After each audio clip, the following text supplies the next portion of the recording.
right? That's what it is. You just gotta start. It's about connecting and building these certain relationships with people and cool people. You know what I'm saying? Like if he wasn't a good dude, our conversation would have never come up about it. You would have been skating with him for so long. I liked him right away. And I wouldn't have been, interviewing him. He comes over and jams. Like, I literally have 120 minutes of him just jamming right where you're sitting. Oh, really? Yeah, and just, doing side to side. I was staring at him. I was like, I know him. I swear I know this guy. I gotta stop staring at him. Yeah, well, he had something on his head, and when he skates, he doesn't. Or, he doesn't have something on his head. When he's in that, and when he skates, he does. So it's one way that I asked him about it, because I see every time you're in his skate videos. Yeah. And I can't recall right now whether you were wearing this or you weren't wearing it. But I think he had the Wu-Tang shirt on when he was skating the other day. Wu-Tang forever! Yeah, right? Get it? That's just he's a very, very nice kid, and he's talented too. Like he does the Monday night the sound check open mics. Yeah. If you went up there, you used to bring a guitar or whatever, you guys could jam. Probably knows a lot of the same songs. Yeah. Actually maybe you do more like rocky punk Blink. He's classic jazzy rock. I was listening to some of his you stuff. know all the songs. He has his own songs too. But he was doing playing like Cream. I like everything. Yeah, he jams, and when he sings, like the soul that comes out of his voice is really cool. Yeah. But we're talking about my boy Chad Young, right? 808. But we just happened to come up in conversation. I'm with my buddy Ryan Stock.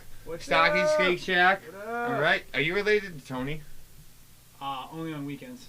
So you got money on the weekends, not during the weekends. It's like, oddly enough, the weekends is when I'm the most full and I got no time to do anything anymore, right? Yeah, but, and he's like a really good dude. And what we're trying to do, so we're doing this podcast, is Booth TV, right? Yeah. Thank you so much for coming by. We've been hanging out since earlier today. Thanks for having me. Like, literally, since earlier today, we've been hanging out. Like, we've just been chatting. I was like, almost like, I don't know how I'm going to start this interview out because we've just been having, like, good conversation. And when you repeat conversation in a night, it kind of, you get the trickle down. Like, you try to be as funny as you were in the original conversation. This is easy. And then it's like, what the fuck? Like, I can't do it. Man, I can't do it. You try and give me all these challenges. Now you want me to be funny again. It's not a button you push on somebody. Like, straight up. But Stocky Skate Shack, you were in a couple bands, right? Yeah. Let's talk about that. Far Above the Ground. Yeah. You guys played here. We played a couple shows with you guys. Yeah. A few times, like a 10-year gap in between one of them. And it's just like, what's that crazy. about? I love it. Still got the band going. I started when I was like 16, seeing like your brother's band, other local bands. I thought you had to be like a rock star to have a band. Have a band, but it's all about the attitude, isn't it? No, it's that ass kicking shit that you do. Like you're face forward. You know what you have to do. You go on your rock. Like you have your best friends standing there cheering you on. You're like, fucking, who are you, dude? So I don't recognize you. I got a whole crowd to go to. It's easier when you know what you want. I know what I want. I know what I got to do to get there. So you just gotta. When Jace works, one of my earliest memories with you. Yeah. Right. I was out to eat with the gentleman you met yesterday at Rafferty's, which you manage and do a really good job, right? Thank you. And that's my godfather, Pete. So me, my mother, and my father were out to eat with Pete and his wife at the Bridgeway. Yeah. And you were waiting on us. Yeah. All right. And I was like, I know him, right? And I know him, and I knew your name and stuff. But like we didn't really have a lot of conversation between the two of us. Yeah. But like, look at this guy. He's busting ass. It was like you asked for water, your water does not get empty. Yeah. All right. And it was the Bridgeway, and this is a packed. It was like one of those times where there's a line out the door. Yeah. But you just bam, bam, bam. Yeah. A little funny short talk. A little, but not. We sit here and fucking dwell on this thing, guys. Yeah. You know what I'm saying? And people like sitting there waiting behind me, like, I need a drink. And it's like, it's good. And another thing is like I've seen at Rafferty's, I'll like say something to you, and like I'm not sure if you heard what I said or not, but I'll just go back and sit down, and you come walking up with it. Yeah. You know what I'm saying? Yeah. And that's the part. Like, you got to be professional. Yeah. You got to keep on going and stay focused on your task at hand. Yeah. You know what I'm saying? And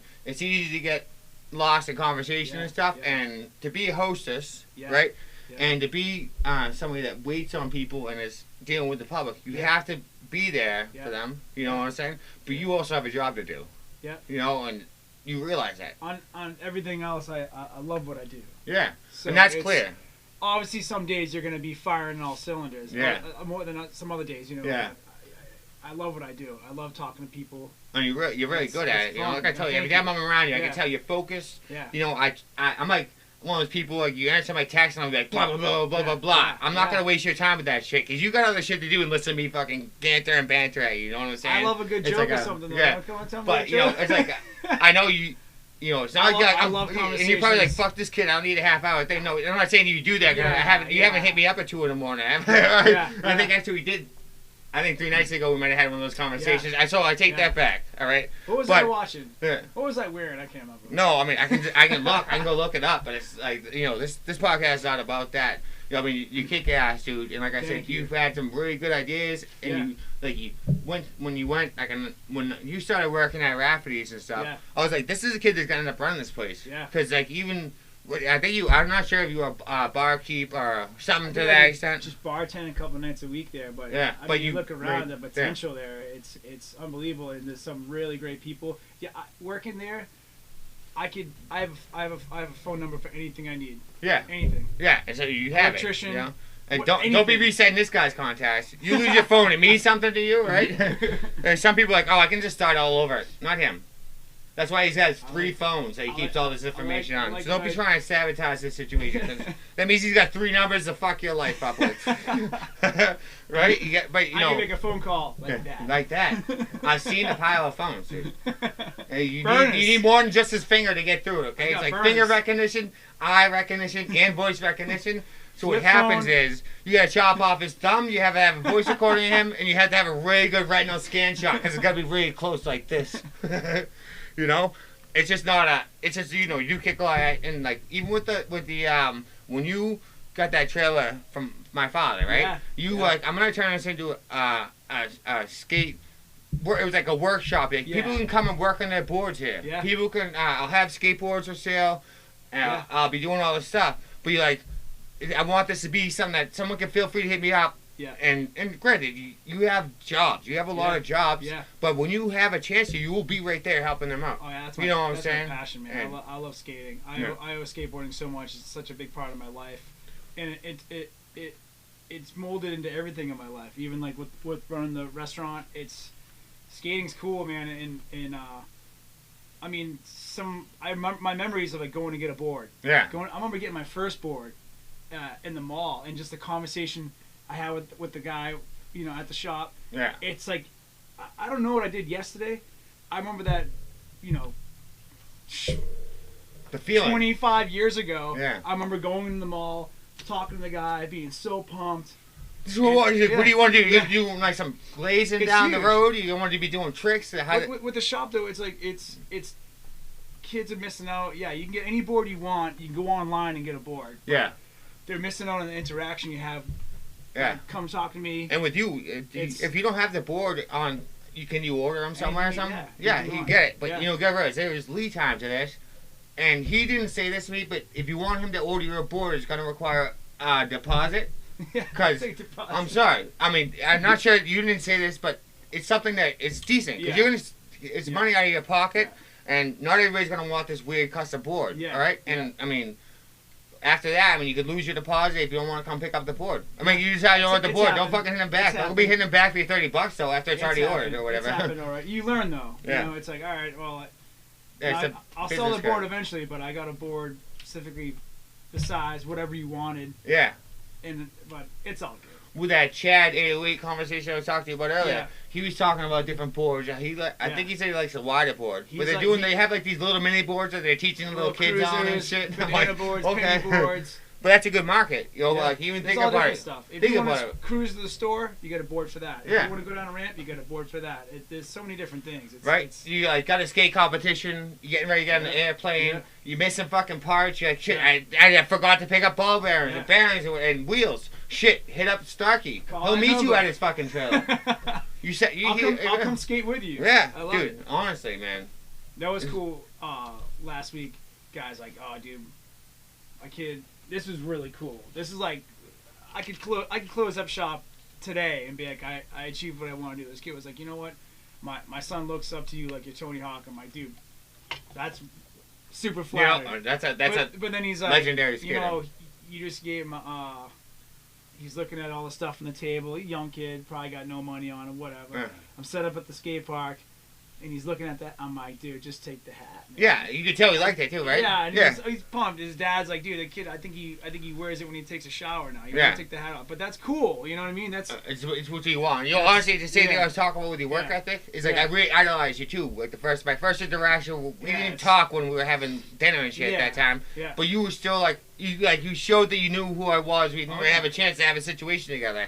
You know what I'm saying? You was acknowledged. We didn't have to say, "Hey, buddy, nice. I'm Paul. I'm Ryan." Like I think we both maybe knew who we were. Maybe you know, it was cool, and that's the thing that happens. It goes a long way to be nice, be respectful, man. It's not nothing. And beyond that, nice, respectful. You keep going. You keep doing things. Yeah. I know you've had some successes in your life, and some failures. Yeah. Right, and we had. It's hard to re-dive into this type of shit, but you had conversations about how some things have been failures. Yeah. But you loved every minute of it. You learn from it. Then this new venture you're on, you learn from the things that did not work for you, and you kept going with it. And some mistakes cost you 5 cents. Some mistakes cost you 15 grand. But it's that's money you ain't getting back, by the way. By the way, people, there's no refunds on that. Where's the receipt? I have receipts, but these aren't receipts because something's broken and I can return it. I didn't go to college, so that was my college. You know, and that's hard knock college, dude. And that's the thing. And I would have assumed you have a degree of some type. No. Do you know what I'm saying? I think maybe get up and go to work degree. That's called put my fucking boots on. Get in my car. Make sure I have gas. Yeah. Make sure my electricity's on. Make sure the water's still running, and do this at another place too, because this is my responsibility there. No one's gonna buy it for me, so yeah, and do it. You know, and honestly, dude, if I could say, like, if anything, no matter what, like, and I feel like you're pretty well off, or maybe you struggle hand to feet, but I don't think that would matter. You would still be busting your fucking ass, no matter what. Yeah. Like I was gonna bring with the Corvette, the fucking motorcycle, and what the Corvette, you fucking stripped it out. Yeah. Right? You stripped it out and you redid the whole interior of it. Brought it back to 1991. Right? And who does that? And you were working all these jobs, all these different projects at the same time. Yeah. And some people can't even do 2 damn things at the same damn time. Yeah. This guy's like, I got a motorcycle I'm doing, I got a fucking Corvette I'm doing, I got this I'm doing, and I'm running Rapids at the same damn time. And I'm going to write you a song all about it. And he shows up on time. Yeah. And he shows up on fucking time, too. So, anybody who has excuses for why they're not getting this shit done, fuck you. For Ryan, I'm saying fuck you. And if you need any money, you talk to him on the weekends. Okay, he'll get in touch with his buddy Tony. I'll float you. Yeah. not at Rapids, though. No free drinks. No. Yeah, we're going to take a little break here. We're working on a commercial for you. And that's all. I really want to say thank you because we won a chance for it. Right? And we'll take a little break here. I got to change the batteries around, too. Peace. Later.